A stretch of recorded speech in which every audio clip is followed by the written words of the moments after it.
थाना सिटी दरिया खान पुलिस की मंशियात फरोश और मोटरसाइकिल चोर के खिलाफ कामयाब कार्रवाई। मुलजिम से 2 किलो 400 ग्राम चर्स और 14 चोरी शुदा मोटरसाइकिल बरामद।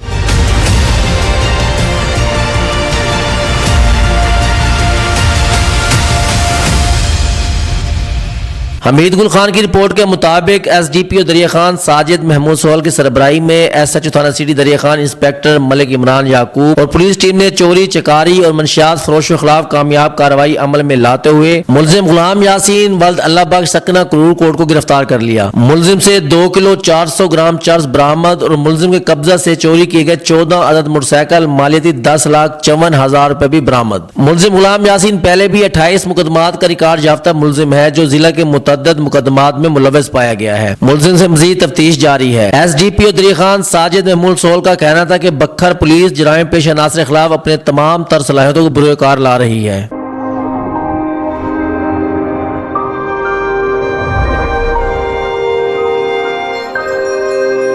अपना बखर, क्योंकि ये अपना है।